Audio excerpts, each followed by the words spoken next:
Sederhana, inilah bahagia.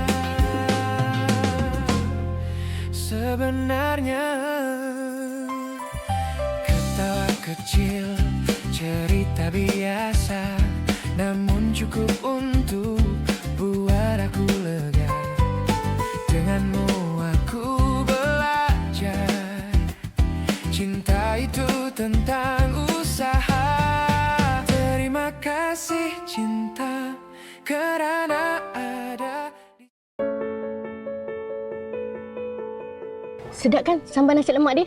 Betul kau cakap. Tapi betul ke dia buat? Jarang orang muda pandai masak sambal nasi lemak macam ni. Dia ni lain macam sikit. Bukan sambal nasi lemak je sedap. Apa yang dia masak semua sedap. Tapi tak ramai pula aku tengok. Kau tengoklah dia pukul 10. Cuba pukul 7.30 tadi. Ramai beratur ni.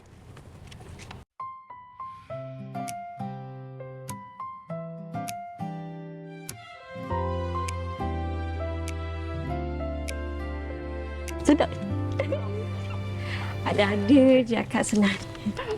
Sama biasa je kan? Pandai Kak Senang memuji. Kau tengok tu.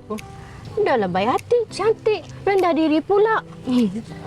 Kalaulah aku ada adik lelaki, sekarang juga aku mesti minang dia. Ish, ke situ pula. Yalah, alang-alang dah kembang kena puji ni. Hari ni, Zoom belanja. Dua-dua Zoom belanja. Bayar pula hati dia ni. Terima kasih. Makan. Sedap weh. Sedap kan? Sedap pun.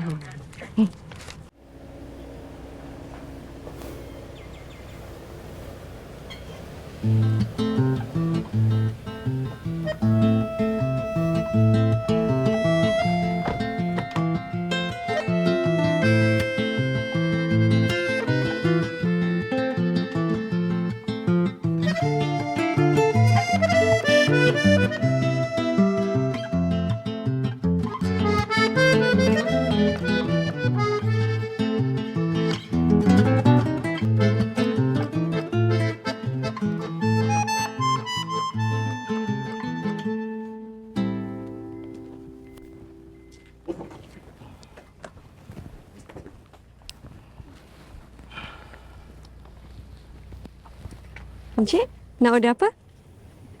Apa yang special kat sini? Special? Yang special tu saya. Yang special biasa ada nasi lemak berapi.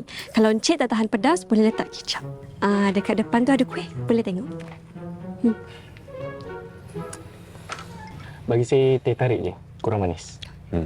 Nasi lemak, air kosong. Air kosong je. Kopi tak nak? Teh, sirap Bandung.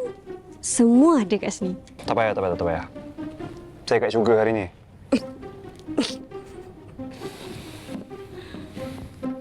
Kenapa? Ada yang kelakar ke? Taklah. Kat syurga, tapi bantai nasi lemak. Comel lah. Kejap ya.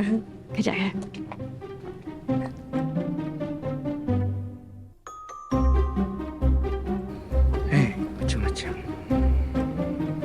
Oh ya, baby. Saya lupa nak bagi tahu. Lepas je meeting kejap lagi, kita kena terus gerak ke Melaka sebab Tan Sri Johan nak jumpa. Okey. Boleh?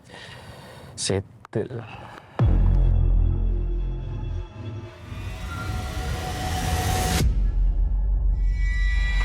Oh! Cik. Cik, maaf cik. Jangan sentuh. Jangan buat apa-apa. Cik, minta maaf sangat-sangat. Saya tak sengaja. Cik nak saya cuci ke saya ganti baru? Ganti? Mampu ke? Kau tahu tak dia ni siapa? Minta maaf cik. Minta maaf. Awak nak basuh kan? Minggu depan saya datang ambil. Kalau sebelum-sebelum ni, YB memang pantang. Kalau baju ke, kot ke, kotor sikit pun tak boleh. Terima kasih cinta, kerana